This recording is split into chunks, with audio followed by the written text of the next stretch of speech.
नमस्कार। बहुत स्वागत है आप सभी दर्शकों का कुंभ राशि के लिए नवंबर 2024 के राशिफल के इस वीडियो में। बड़े बदलाव का दौर, 7 बड़े परिवर्तन, 5 बड़े राजयोग। जी हाँ, नवंबर के माह में आपकी गोचर कुंडली में 7 बड़े बदलाव होने जा रहे हैं और 5 बड़े राजयोग बनने जा रहे हैं। तो इन बड़े बदलावों का, इन राजयोगों का आपके जीवन पर क्या प्रभाव पड़ेगा, इसी का विश्लेषण करेंगे इस वीडियो में। नवंबर में आपका स्वास्थ्य कैसा रहेगा, आर्थिक स्थिति कैसी होगी, नौकरी व्यापार की दृष्टि से कैसा रहेगा ये माह, प्रेम प्यार विवाह वैवाहिक जीवन की दृष्टि से ये माह कैसा रहेगा, क्या क्या सावधानियां रखनी पड़ेंगी, किन किन उपायों से आप ग्रहों को आप अपने अनुकूल कर सकते हैं, और नवंबर में कौन कौन सी वो शुभ तिथियां हैं जिन पर कोई कार्य शुरू करेंगे तो विशेष लाभ मिलेगा, और कौन कौन सी वो तिथियां हैं जिन पर आपको विशेष सावधानी बरतनी है। इन्हीं सब बातों का विश्लेषण करेंगे इस वीडियो में। ये विश्लेषण आपकी चंद्र राशि के आधार पर किया जा रहा है। तो ये है कुंभ राशि के जातकों की कुंडली। पहले ये समझते हैं कि नवंबर 2024 में आपकी गोचर कुंडली में कौन कौन से बड़े बदलाव होने जा रहे हैं। देखिए, आपके राशि के स्वामी शनिदेव हैं और शनिदेव इस समय वक्र चाल से गोचर कर रहे हैं, वक्री अवस्था में हैं, और 15 नवंबर को शनिदेव मार्गी हो जाएंगे, यानी अपनी सामान्य चाल से गतिमान होंगे। दूसरा परिवर्तन दैत्य गुरु शुक्र का है। दैत्य गुरु शुक्र दशम भाव में हैं, 7 नवंबर को राशि परिवर्तन करेंगे और राशि परिवर्तन करके लाभ के भाव में गोचर करेंगे। तीसरा महत्वपूर्ण परिवर्तन सूर्यदेव का है। सूर्यदेव इस समय अपनी नीच की राशि में गोचर कर रहे हैं। 16 नवंबर को नीच की राशि से निकल करके अपने मित्र की राशि में गोचर करेंगे कुंडली के दशम भाव में, और पूरे 1 माह तक दशम भाव में गोचर करेंगे। सूर्य मित्र की राशि में है, साथ ही साथ दशम भाव में सूर्य दिग्बली भी होते हैं। चौथा परिवर्तन देवगुरु का है। देवगुरु चौथे भाव में वक्री हो रहे हैं और वक्री अवस्था में एक भाव पीछे का भी फल देंगे तो तीसरे भाव का भी फल प्रदान करेंगे। पांचवा परिवर्तन है मंगल, जो कि कर्क राशि में गोचर कर रहे हैं।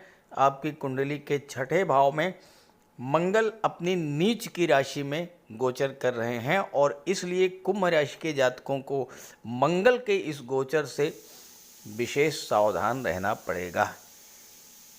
2 महत्वपूर्ण परिवर्तन हैं। राहु और शनि का परिवर्तन योग बन रहा है।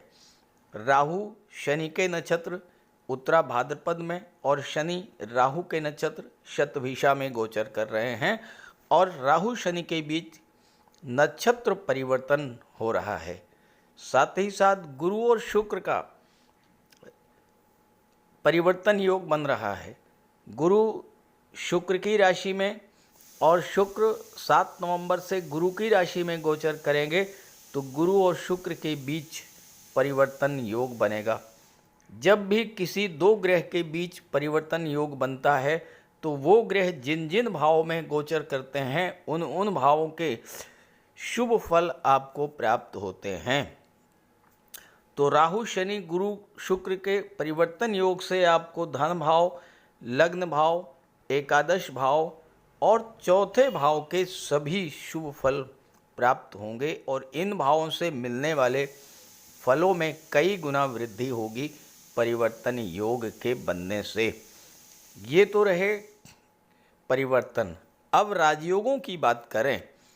बुध आपकी कुंडली में दशम भाव में गोचर कर रहे हैं। सूर्य जैसे ही 16 नवंबर को यहाँ पर आएंगे, सूर्य बुध का बुधादित्य राजयोग बन जाएगा।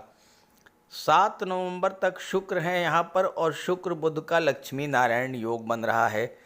तीसरा, सूर्य आपकी कुंडली के 9वें भाव में गोचर कर रहे थे, अब दशम में चले जाएंगे।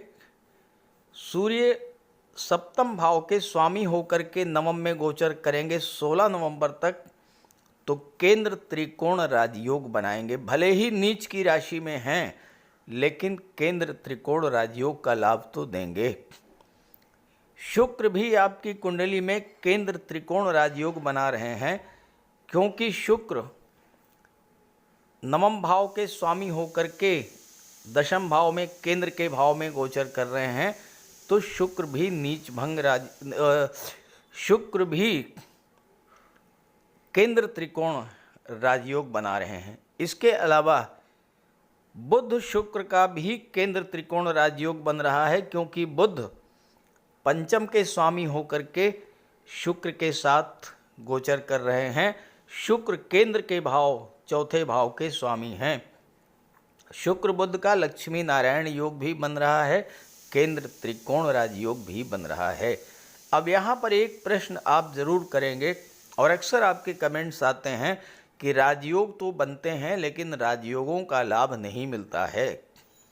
तो कुंभ राशि के 1-2 नहीं करोड़ों जातक हैं। आप अपनी कुंडली में देखिए कि राजयोग बनाने वाले ग्रह की स्थिति क्या है। क्या शुक्र आपकी कुंडली में मजबूत हैं? क्या सूर्य बुध आपकी कुंडली में मजबूत हैं? क्या गुरु शनि आपकी कुंडली में मजबूत हैं? क्या सूर्य आपकी कुंडली में मजबूत हैं?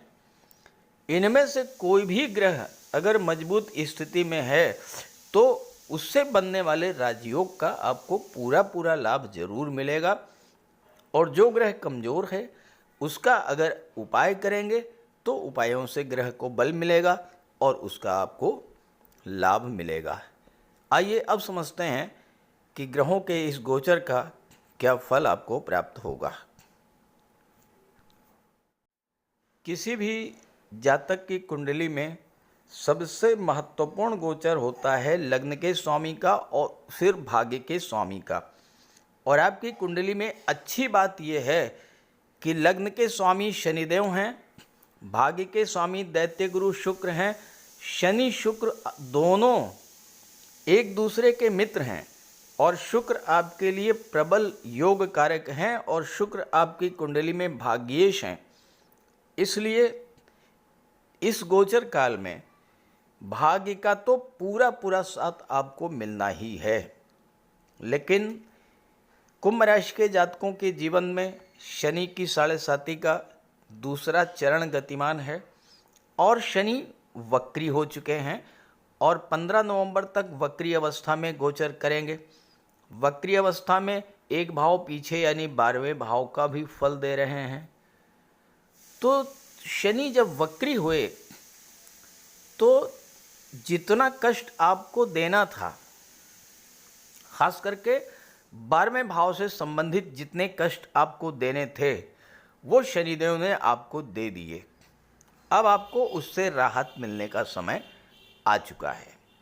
जब 15 नवंबर को मार्गी हो जाएंगे तो आपके शरीर में जो थकान, आलस्य, काम में मन न लगना, काम को कल पर टालने की जो प्रवृत्ति बढ़ी हुई थी उस पर नियंत्रण होगा। आपका डेली रूटीन सही होगा, काम में मन लगेगा, कार्यों को गति मिलेगी। शनि के मार्गी होने से आपके जो फालतू खर्चे बढ़े हुए थे, खास करके कोर्ट कचहरी या अस्पताल के जो खर्चे बढ़े हुए थे वो दूर होंगे, समाप्त होंगे। आपके मन की जो नेगेटिविटी थी वो समाप्त होगी।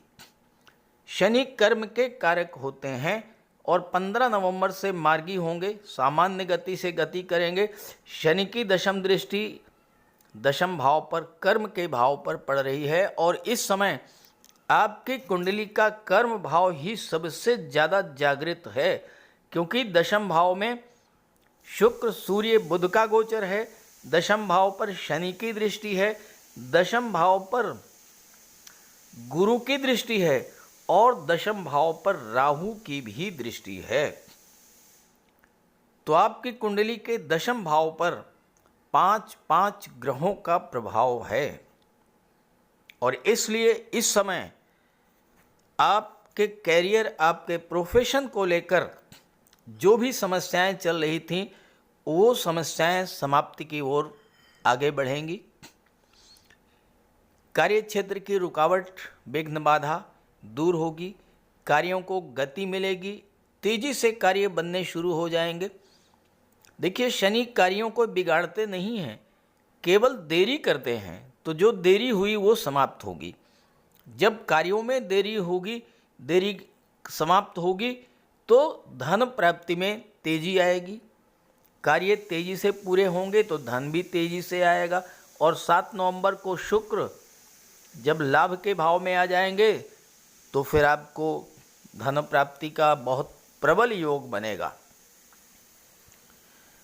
आपकी कुंडली में शुक्र गुरु का परिवर्तन योग बन रहा है, दोनों ही धन के कारक हैं और शुक्र चौथे भाव के स्वामी हैं, गुरु चौथे भाव में गोचर कर रहे हैं। शुक्र ना केवल धन देंगे बल्कि सुख भी प्रदान करेंगे। भौतिक सुखों में वृद्धि होगी, मानसिक शांति प्राप्ति होगी, घर का माहौल बहुत अच्छा रहेगा, भूमि भवन प्रॉपर्टी के आपके सपने पूरे होंगे। शुक्र प्रेम के आकर्षण के ग्रह हैं, तो चौथे भाव और 11वें भाव की चीज़ों से आपका लगाव बढ़ा देंगे। शुक्र की दृष्टि पंचम भाव पर पड़ रही है, अपने मित्र की राशि पर पड़ रही है, तो पंचम भाव की चीज़ों से लाभ भी होगा, पंचम भाव की चीज़ों से आपका लगाव बढ़ेगा। धन प्राप्ति की इच्छा आपकी अत्यंत तीव्र होगी और आप ज़्यादा से ज़्यादा धन अर्जित करेंगे। पंचम भाव लव रिलेशंस का होता है, संतान का होता है, शिक्षा का होता है, लॉटरी शेयर सट्टे का होता है।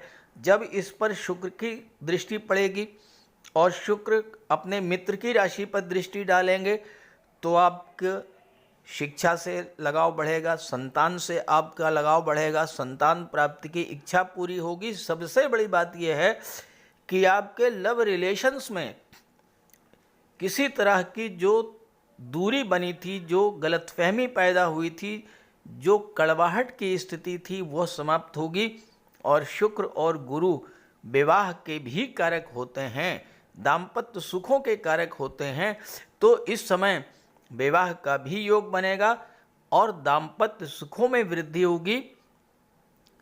शनि की दृष्टि सप्तम भाव पर पड़ने के कारण, चूँकि 7वां भाव आपके विवाह का, दाम्पत्य सुखों का, व्यापार का होता है, आपके फैमिली लाइफ में जो डिस्टर्बेंस क्रिएट हुई थी वो समाप्त होगी। व्यापार में जो मंदी की स्थिति बनी थी, क्योंकि शनि तो कार्यों की गति को मंद कर देते हैं, तो बिजनेस जिस तेजी से ग्रो करना चाहिए था वो नहीं कर पा रहा था, अब आपका बिजनेस भी तेजी से ग्रो करेगा। अच्छे पार्टनर आपको मिलेंगे। 7वें भाव के स्वामी भाग्य के भाव में है, फिर कर्म के भाव में गोचर करेंगे तो भाग्य का साथ मिलेगा, विवाह का योग बनेगा, व्यापार में उन्नति होगी, दाम्पत्य सुखों में वृद्धि होगी। भले ही सूर्य नीच के हैं लेकिन सूर्य का नीच भंग भी हो रहा है, क्योंकि तुला राशि में सूर्य हैं, तुला राशि के स्वामी शुक्र हैं जो कि केंद्र के भाव में हैं, तो सूर्य का नीच भंग हो रहा है और नीच भंग राजयोग भी बन रहा है। इसलिए सूर्य गोचर का भी आपको पूरा पूरा फल प्राप्त होगा। जैसा मैंने बताया कि आपकी कुंडली का 10वां भाव इस समय सबसे ज़्यादा मजबूत है। कैरियर की दृष्टि से ये समय बहुत अच्छा है। पंचम के स्वामी बुध हैं जो कि दशम में सूर्य के साथ बुधादित्य राजयोग, शुक्र के साथ लक्ष्मी नारायण योग बना रहे हैं, तो छात्रों को कैरियर बनाने का बहुत अच्छा अवसर प्राप्त होगा। आपके संतान की भाग्योन्नति होगी, आपके संतान को कोई रोजगार मिल सकता है और साथ ही साथ शुक्र की दृष्टि पड़ने से शुक्र लाभ के भाव में है। जिन जातकों को अभी तक शेयर मार्केट से लाभ नहीं हो रहा था, इस समय आप शेयर मार्केट, स्टॉक मार्केट में बहुत अच्छा परफॉर्म करेंगे। राहु की दृष्टि दशम भाव पर पड़ने के कारण आपके करियर में जो अप डाउन्स की स्थिति बनी हुई थी वो समाप्त होगी। राहु भ्रम पैदा करते हैं, गलतफहमी पैदा करते हैं। बॉस, सीनियर से या पिता से जो मतभेद की स्थिति, जो गलतफहमी बनी हुई थी वो समाप्त होगी। सूर्य राजा हैं, सूर्य गवर्नमेंट को शो करते हैं तो गवर्नमेंट से लाभ मिलेगा। सूर्य बुध पंचम के स्वामी होकर के दशम में हैं तो छात्रों को नौकरी और रोजगार के अवसर मिलेंगे। खास करके आपको बैंकिंग के क्षेत्र में, शिक्षा के क्षेत्र में, आईटी सेक्टर, कंप्यूटर कम्युनिकेशन या मैनेजमेंट के क्षेत्र में विशेष सफलता का योग बन रहा है। सूर्य राजा हैं, आपको नेम फेम तो दिलाएंगे ही, आपके मान सम्मान में वृद्धि करेंगे, कैरियर के नए अवसर आपको मिलेंगे। बुध का पंचम भाव के स्वामी होकर के दशम में गोचर करना आपकी बौद्धिक क्षमता और आपकी निर्णय क्षमता में वृद्धि करेगा। पंचम भाव बुद्धि का होता है। बुध आपकी बौद्धिक क्षमता, निर्णय क्षमता के कारक होते हैं, इंटेलिजेंस के कारक होते हैं। तो कैरियर को लेकर के इस समय आप जो भी फैसले लेंगे वो बिल्कुल सही होंगे और उसमें आपको सफलता मिलेगी। बुध अष्टम के भी स्वामी हैं, तो जो लोग नौकरी में किसी तरह का कोई परिवर्तन चाहते हैं तो परिवर्तन भी बुध करा सकते हैं। बुध आठवें भाव के स्वामी होकर के दशम भाव में गोचर कर रहे हैं। इस समय जो जातक अष्टम भाव की चीज़ों से जुड़ करके कार्य कर रहे हैं उनके लिए जबरदस्त लाभ की स्थितियां बन रही हैं। अब जो लोग रियल एस्टेट से जुड़े हैं, प्रॉपर्टी डीलिंग का कार्य करते हैं, कंस्ट्रक्शन का कार्य करते हैं, आर्किटेक्ट हैं, बिल्डर हैं, बिल्डिंग मटेरियल सप्लायर हैं, जो लोग ऑटोमोबाइल के क्षेत्र से जुड़े हैं, ट्रांसपोर्ट टूरिज़्म के क्षेत्र से जुड़े हैं, मेटल्स मिनरल का कार्य करते हैं, जो लोग इंश्योरेंस के क्षेत्र से, मार्केटिंग के क्षेत्र से, जो लोग डाटा एनालिसिस, डाटा प्रोसेसिंग का कार्य करते हैं, जो लोग ऑडिट और टैक्सेशन से जुड़े हुए हैं, ऐसे सभी जातकों के लिए इस समय जो कुंभ राशि के हैं उनके लिए जबरदस्त करियर ग्रोथ और लाभ की स्थितियां बन रही हैं। तो इस गोचर का आपको पूरा लाभ उठाना चाहिए। बस एक सावधानी रखनी है कि मंगल छठे भाव में नीच के हैं। छठा भाव शत्रुता का होता है। लड़ाई झगड़े से आपको बच करके चलना है। नौकरी में है तो कार्यस्थल पर विवाद से बचना है। छठे में मंगल हैं, भूल करके भी आपको ना तो कर्ज लेना है और ना ही कर्ज देना है इस समय। जहाँ तक शुभ स्थितियों की, शुभ तिथियों की बात है, कोई नया कार्य, कोई शुभ कार्य आप 5 नवंबर, 6 नवंबर, 10, 11 और 14, 15 नवंबर को अगर करेंगे तो ये तिथियां आपके लिए बेहद अनुकूल हैं। और 8, 9, 16, 17, 25, 26 और 27 नवंबर की जो तिथियां हैं ये इनमें आपको थोड़ा सावधानी बरतनी पड़ेगी। और अगर कोई कार्य करना ही है तो अपने इष्ट देव का ध्यान करके उस कार्य को शुरू करेंगे तो सफलता मिलेगी। तो कुंभ राशि के जातकों के लिए नवंबर का महीना उनके जीवन में बहुत बड़े बड़े परिवर्तन लेकर के आ रहा है। इस गोचर का लाभ उठाइए और ये वीडियो, ये जानकारी अपने साथियों, मित्रों को भी शेयर कीजिएगा। नमस्कार।